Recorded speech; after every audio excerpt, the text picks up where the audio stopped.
Kunja Bihari.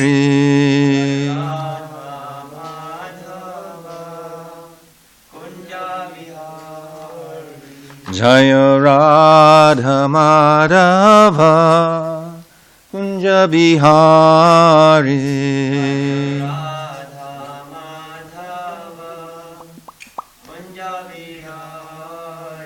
Jai Gopijana Vallabha Girivaradari.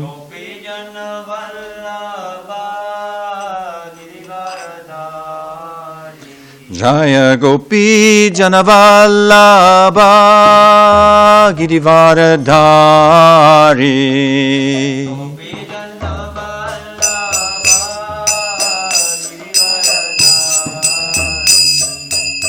Gopi Janavallabha Girivaradari.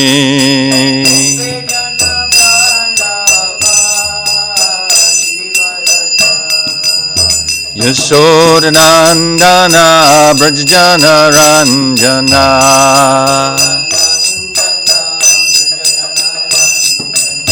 Yashodanandana Brajjana Ranjana.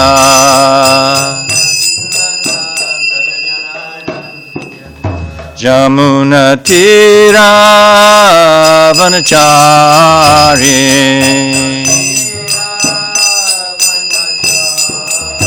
Jamuna Tira Vanachari.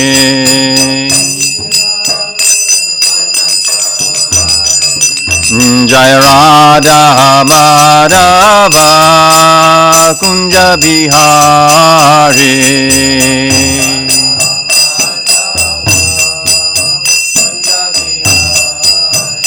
Jaya Radha Madhava Kunja Bihari.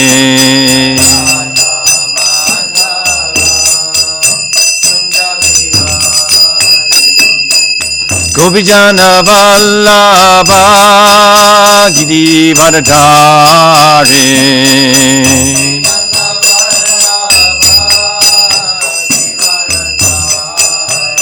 Jaya Gopijana Vallabha Girivaradari.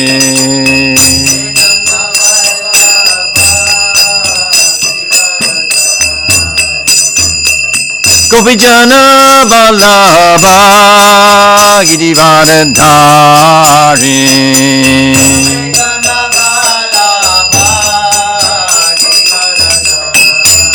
Yashodanandana Brajjana Ranjana.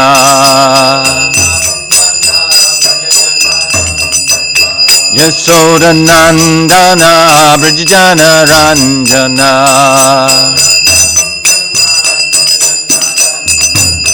Yashodanandana Brajjana Ranjana.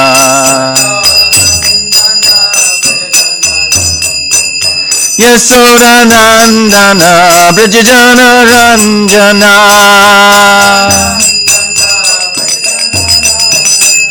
Jamuna Tira Vanachari. Jamuna Tira Vanachari. Jaya Radha Madhava Kunja Bihari.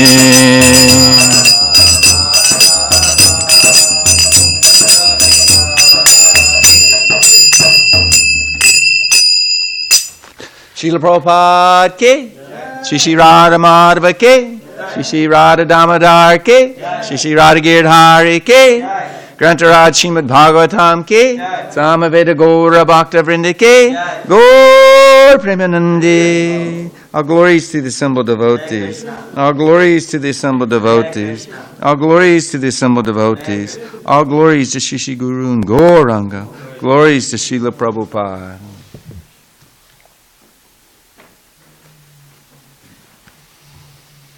Om Namo Bhagavate Vasudevaya. Om Namo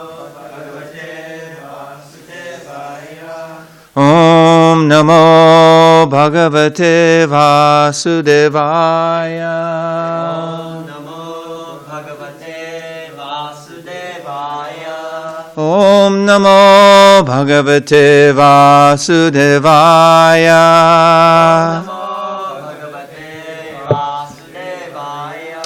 We're beginning to hear from Srimad Bhagavatam, 3rd Canto, Chapter 26, Fundamental Principles of Material Nature. Text number 34.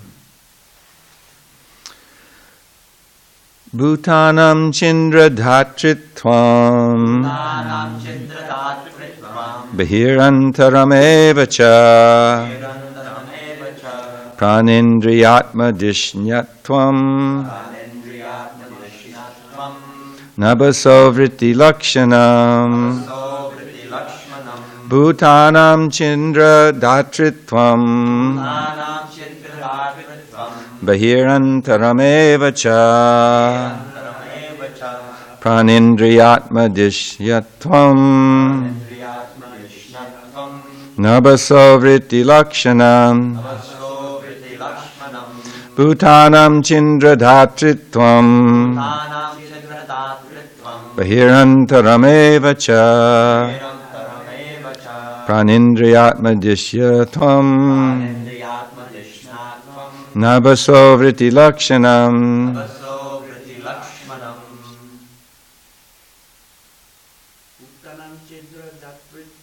Bhutanam Chindra Dhatritvam Bahirantaram Evacha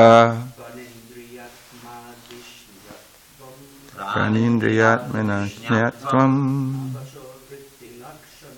Nabasovriti Lakshanam Bhutanam Dhatritvam Bahiranantara Evacha Pranindriyatma Dishyatvam Nabasovriti Lakshanam.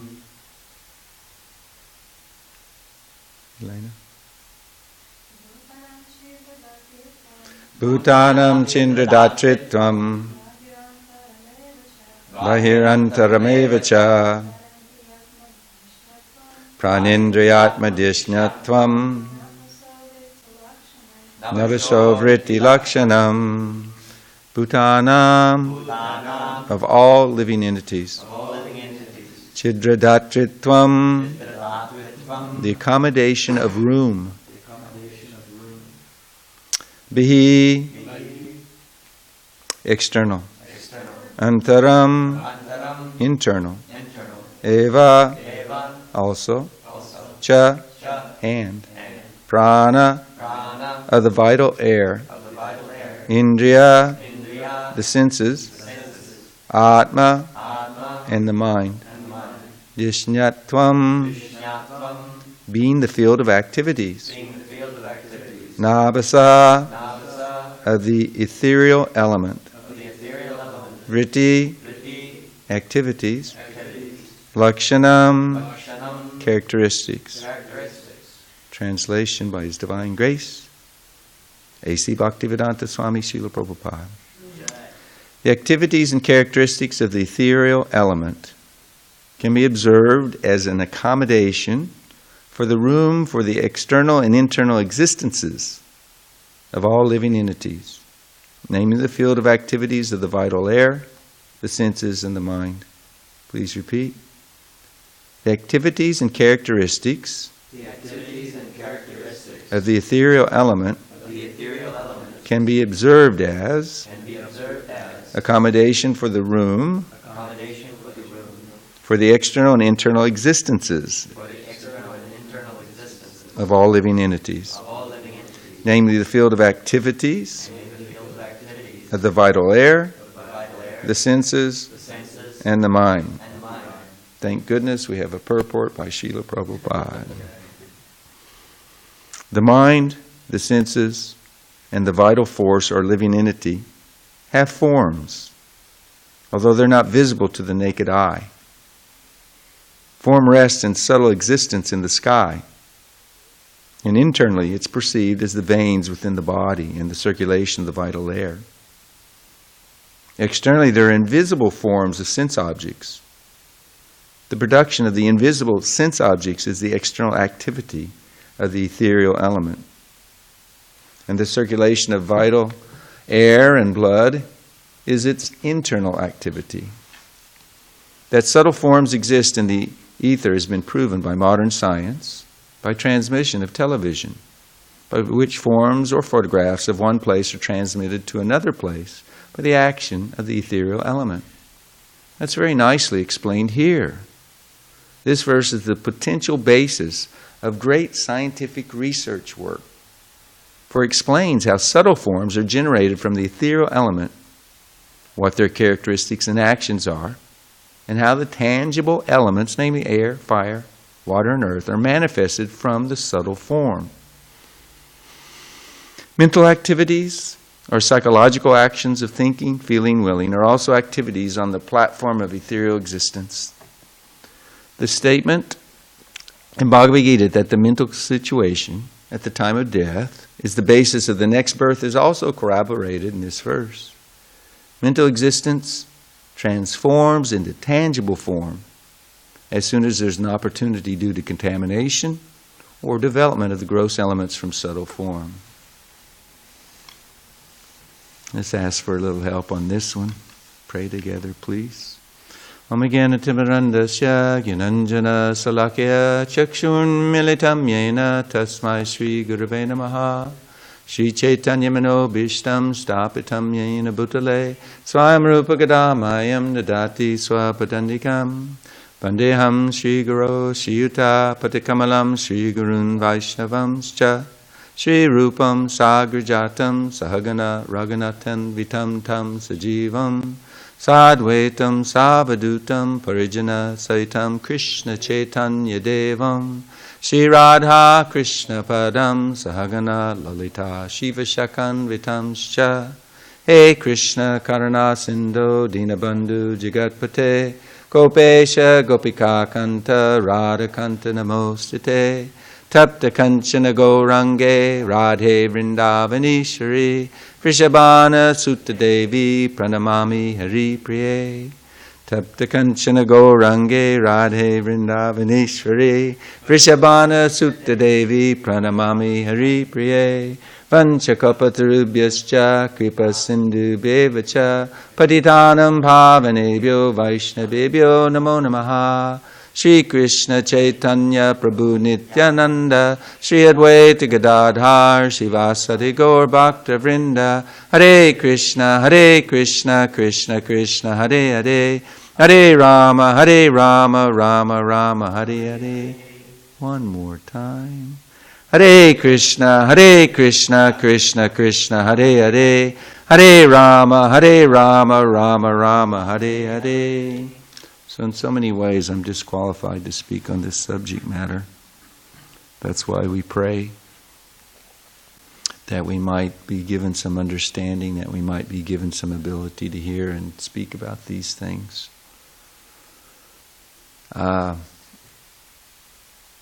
It's the basis for great scientific research work, Srila Prabhupada says.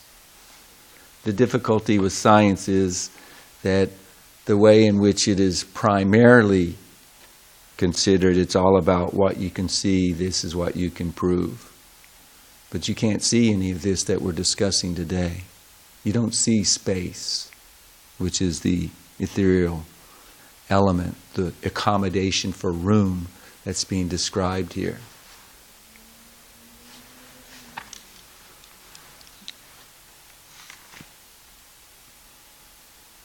Where did space or ether come from?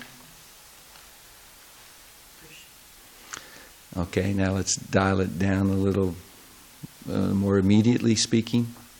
We heard yesterday, day before. There's a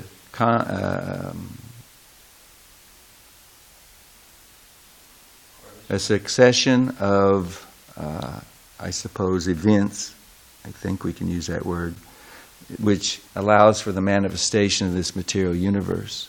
So, of course, Krishna is the original. He glances at the Mahat Tattva and impregnates the living entities. You can be even much more detailed than that, but it instigates, it activates the Mahat Tattva. Mahat Tattva is matter, and it's always existing. It's either manifest or unmanifest. As the Avyakta, it's unmanifest, and now when the Lord glances upon it, it begins to coagulate, it begins to differentiate into different aspects of matter. So in the first manifestation, in another part of the Bhagavatam, it uses the words tan matra. The most subtle aspects are, to begin with, is sound. So from sound comes space. And from, let me make sure I get that right.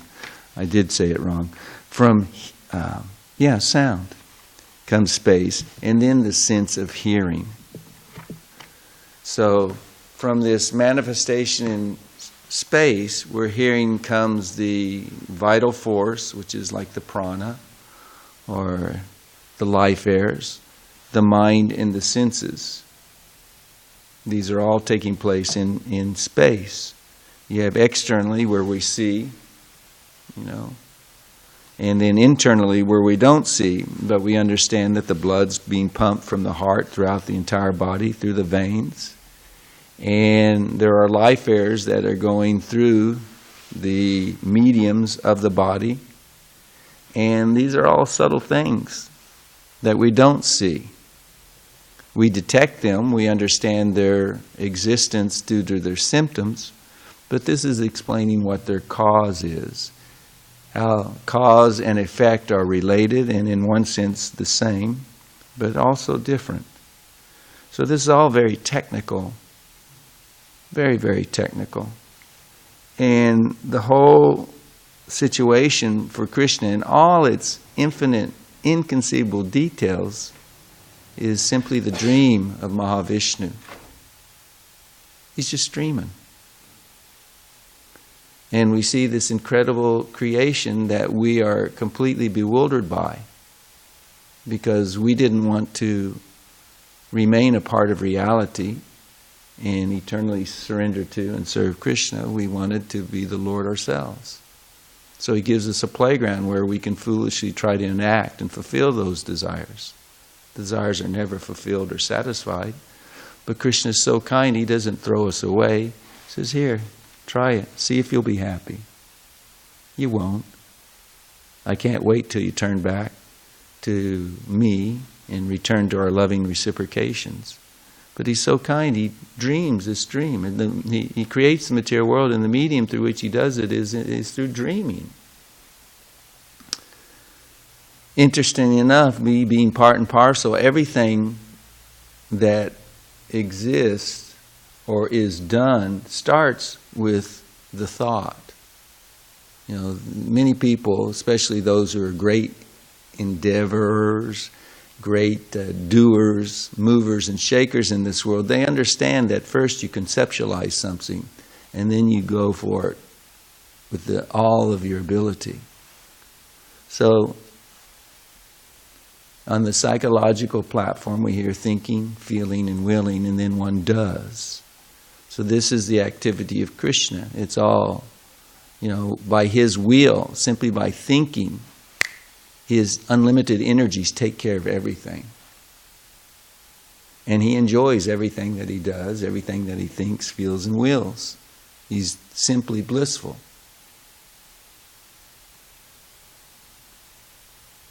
We in the dream, on the other hand, we get to imitate him, but we're not blissful. We're not satisfied. We're not able to control.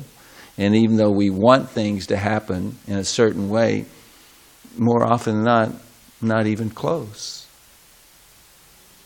So the dream in reality is a nightmare.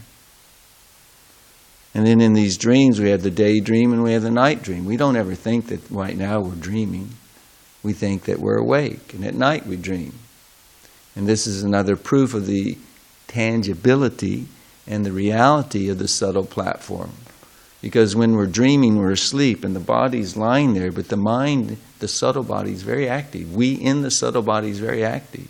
Srila Prabhupada always uses the example of the tiger. If you're being chased by someone or something,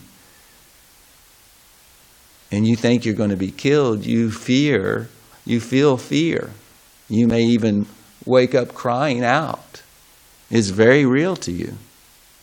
But to someone who's awake, it's like there's no tiger, there's no villain chasing you, etc. On the other side, dreaming sense gratification. Prabhupada often uses this example too, dreaming, addressing his brahmachari, his male disciples, dreaming of some woman and trying to exploit her or enjoy her. Now, to a person awake, doesn't see it, doesn't seem real at all. But when there's nocturnal emission, one loses his semen, then it was very real for that living entity. It had impact upon the physical body. So whether it's daydream or night dream, it's all a dream, it's all an illusion when it's in separation from Krishna. Nothing is separated from Krishna. The thought that is possible is called Maya, that which doesn't exist. We have to wake up from the dream, and the only way to wake up from the dream is to fill our head with Krishna, and all that is Krishna. So this is a very technical section of the Srimad Bhagavatam, but there are those who have the brain matter to comprehend. They have the intelligence, they've been given the God-given intelligence to wrap their minds around this. Sadaputa Prabhu was one such devotee. He was a scientist before he became a devotee.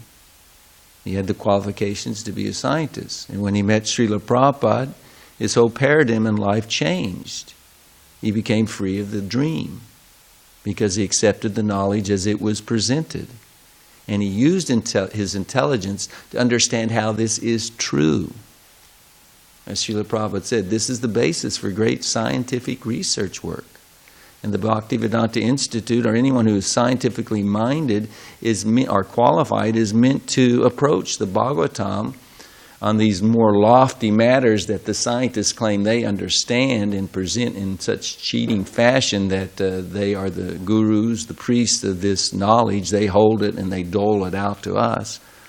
Prabhupada wanted that destroyed because they are the Brahmins of Kali Yuga that are leading people to hell. So influential. Prabhupada wanted their power to be exposed for what it is. It's all bluff, it's all lies, it's all speculation. So intelligence is meant to be used in understanding how this is true. Not doubting, I can't believe this. Doubt is good. It was described as one of the elements of intelligence. It's good until you come to the absolute truth. We should be, in material consciousness, should be doubting, is this real? Is this giving me pleasure? Why is this? We should be always questioning. And only those who are questioning this dream-like existence, they become attracted to Krishna consciousness. If you're complacent and covered over, then, hey, everything is as it should be, and I'll just try harder to get what I really want. But once you come to Krishna consciousness and you meet the representatives of the disciplic succession and you hear the absolute truth, then doubt should be dispelled. The intelligence should be used to say, okay, I may have questions, but they are to be respectfully and submissively presented to those who understand, who can free me from the demons of doubts. Those who are seers of the truth, they can dispel the ignorance of others. And when one takes shelter of such a person through service and submission, then they are happy to free us from the dream, to wake us up. Srila Prabhupada in some places said, we're not even fallen because it's a dream. We're fully Krishna conscious. We have love of Godhead within us. But it's covered because we've identified with the dream for so long. And only through the process of Krishna consciousness do we reawaken that understanding that I'm an eternal spiritual servant of Krishna. And my true nature is that of love, of blissful love, offering all that I am, all that I can do in the service of Krishna, for his pleasure, for the pleasure of the devotees. It's all there within us, but to help us understand the necessity of Guru, Vaishnavas, and Shastra, then they give the examples for our intelligence that it's like planting a seed. When we hear from the spiritual master, the seed is planted, and by practicing and following the instructions, then the seed sprouts and the plant grows, and ultimately it'll fructify in the fruits of love of God. And this is all part of it. Understanding how Krishna creates. If you can understand even the essence of how Krishna is the creator, then it is one of the keys to unlock the gates to get out of this material universe. Srila Prabhupada in one purport in the Bhagavad Gita says, if you can understand the three incarnations of Mahavishnu, Garbhodakshai Vishnu, and Kshirodakshai Vishnu, then one becomes liberated. This liberation is simply reawakening our Krishna consciousness. It's not the extinguishing of identity. It's not simply the escape of the temporality of this material world or the suffering of this material world. It's actually reawakening of the eternal, variegated activities, relationship of the living entity in Krishna. So to fill our mind, which transforms at some time into filling our heart with Krishna, includes understanding the greatness of Krishna. The fact that, for Krishna, he's inside of everything. There is no molecule, there is no atom that he's not within. He's smaller than the smallest. And simultaneously, everything is within him. That's inconceivable. Materially speaking, it's impossible. You can't have the two contradictions. And that's why this month of Kartik, with Mother Yasoda binding him with a rope. How is that possible? He's greater than any and all lengths of rope. She got all the rope in the house. Who knows how many feet, how many yards, on and on, a big, long rope that she tried tying Krishna, but she couldn't because he's outside of everything. He's outside of space. Space is within him. It comes from him. It's within him. How can you capture Krishna? You can't. Except by love, which is spiritual, which is the thing which is more powerful than Krishna himself. He is attracted to love. He cannot help himself. He is bound by love. He's a puppet in the hands of those who love him. And the pastime of Mother Yashoda binding him is a perfect example.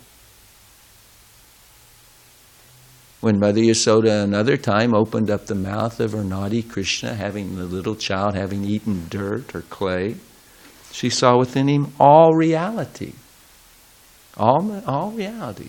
All the universes, all the planets, all the living entities, all the karma of the living entities, the activities of the living. She saw everything inside her little child's mouth.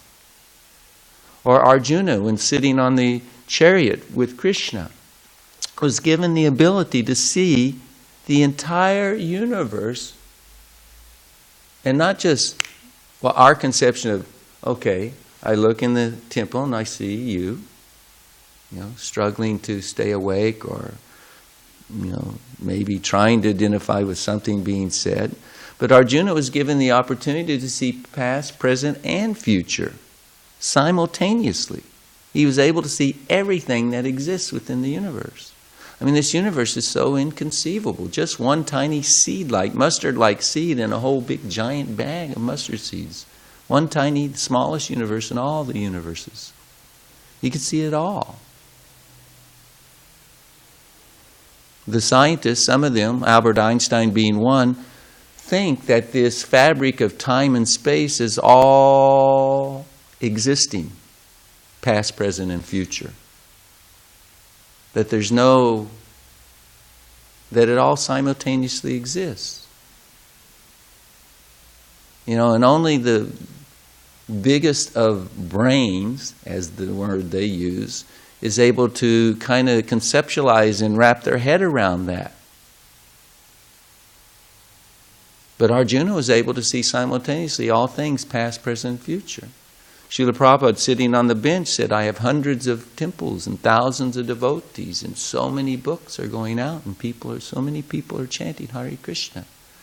And the man sitting next to him on the bench in New York said, What do you mean? I know you live alone in a little apartment. What are you talking about? And he said, only time separates us. But they existed. Srila Prabhupada knew they existed. He had complete conviction, realization that they existed. But time, the distinction between what we call present and the future was the separation.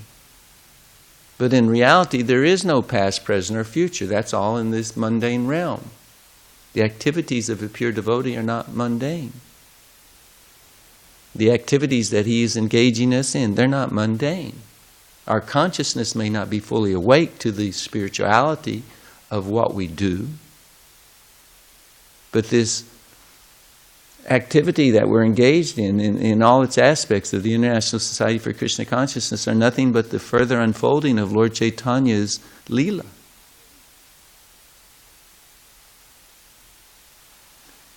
And this aspect of being able to understand, to be aware of this total reality of Krishna consciousness in the Leela of Lord Chaitanya, it goes beyond even this universe. Because in Allahabad, Srila Prabhupada said that so now we are installing the deities, and the next moment in another universe we'll be installing them then. It's an eternal Leela, as is Krishna's Leela. Inconceivable. But one who's Krishna conscious, who is awakened from the dream, then he understands these things by the grace of Krishna. So here we're hearing about sound. It all starts with sound, and from sound comes ether. And ether accommodates everything. Just like I have an old body. And when I work these 12-hour days, a month straight, the body, the chi, the energy gets depleted and needs some time to rejuvenate. Well, that chi, that prana, that life air, is nothing but that which is accommodated by space within. It's real. It impacts the conditioned soul. For one who's liberated, like Srila Prabhupada, whether he dies or doesn't die, it's non-different to him, because when we say die, it only refers to the dream of the tiny little body that you have at this moment, and then the next moment, and then body after body after body, different bodies. They're not the same. People are so dull that even when they hear that, they have a hard time thinking, well, this is me, this is the same body. No, every moment is a changing body. And in the blueprint of the dream of Mahavishnu, all these changing bodies simultaneously exist. The eternal spirit soul is always awake and above the clouds of the illusion that the body in and of itself is substantial, that this material world is meant for enjoyment, etc., etc. Always above it. So these subject matters are very, very, very lofty. It requires some real gray matter to be able to, really grasp it and to be able to share it with others. And I admit I'm an idiot. I have very little understanding. But I can understand certain aspects of it. Just like Srila Prabhupada talks about the sense objects.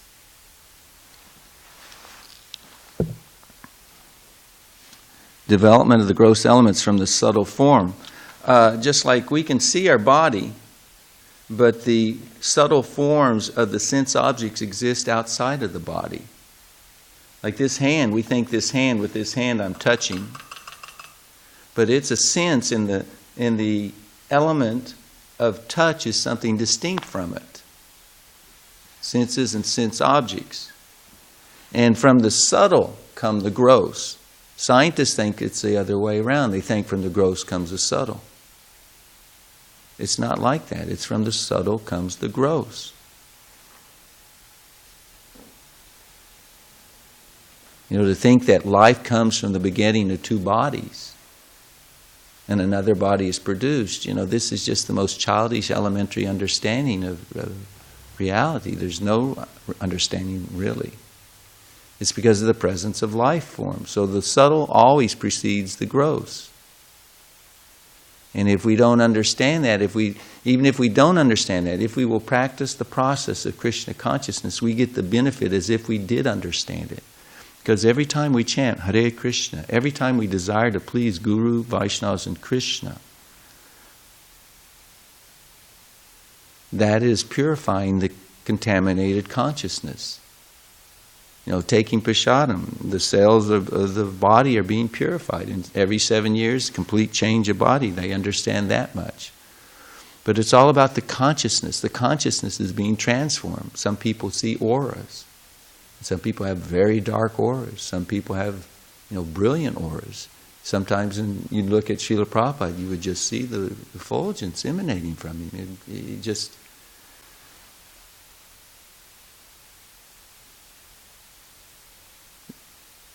Even for an aspiring, conditioned neophyte devotee, it's like you could comprehend, oh my gosh, the spiritual potency of this personality is just like overwhelming. Very tangibly felt, perceived, but not with the rubber eyeballs.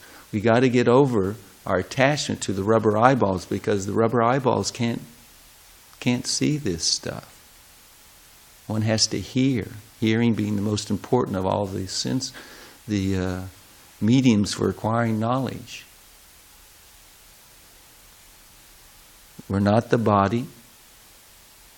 An essential point to be deduced from all this, the most subtle of all things within the universe is us, the living entities, and the Supreme Lord.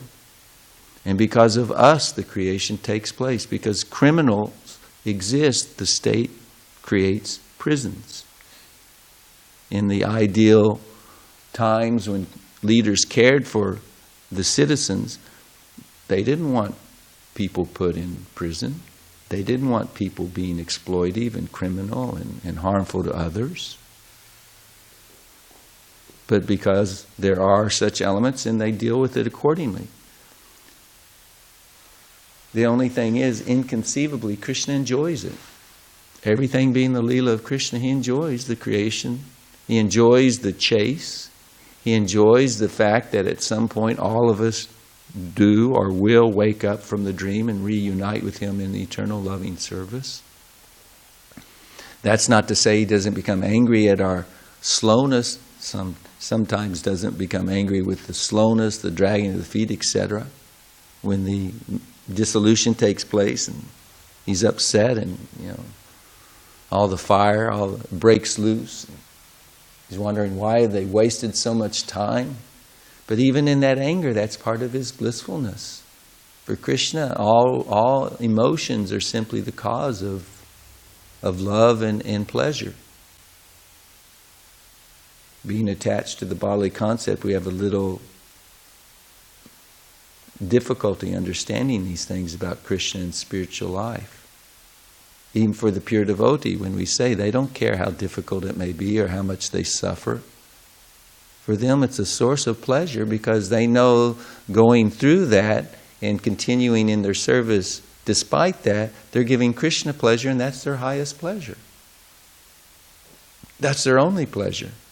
So this is reality, what we describe here. We're not the body, we're not the mind, we're not the intelligence. We're not the false ego, we're not any of the activities, it's all a dream, and we have to fill our minds with this type of subject matter. Krishna and his glories. Krishna and his devotees' glories. The practical at hand, what am I supposed to be doing to serve and please Krishna and his representatives now? If past, present, and future are all an illusion, the differentiation between in the time elements, time phases, then we understand that it's all eternal present. And if we stay focused in Krishna in Krishna consciousness and devotional service, then whether we realize or not, we're always in the ever-present. And that's why devotees, even though they may have old bodies, compared to many people, their spirit is youthful because they're alive. They're not being ground to dust by the crushing wheel of time. They are becoming more and more invigorated in the mercy they're receiving in serving the spiritual master and Krishna, and wanting only more and more. They have vision, they have purpose, and they grow. They tangibly see the mercy being shared with them, and they are advancing in Krishna consciousness. They are getting mercy. Even though the body, the external, that which you see, can be so debilitated, or so old and feeble, etc. But none of the things of this world can affect Krishna consciousness. There's nothing that is more powerful than devotional service to Krishna. And for one who prays for and develops the resolute determination to continue to engage in Krishna consciousness, will never be thwarted in that desire. That is one desire that Krishna will always unfalteringly fulfill. And that really should be our only desire. How can I please you? And the more we hear these things, and the more we embrace them, the more they become who we are.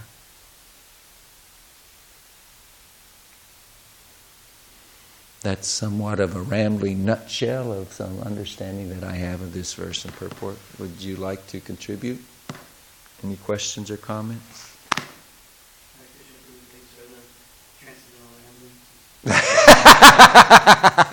An honest Brahmin. I knew it. You're speaking about beyond the bodily conception of life. I was wondering if I do a lot with all this. When we make statements like, I am an idiot, or this and that, are we just reinforcing that misidentification? Because ultimately we're eternal spirit, soul, full of knowledge. That's a really good question. No. Although we could be. Humility doesn't mean denigration. Humility means realizing I'm 1/10,000th the tip of a hair. And I've been illusioned so long, I'm still influenced by illusion. How stupid is that? I chose. Krishna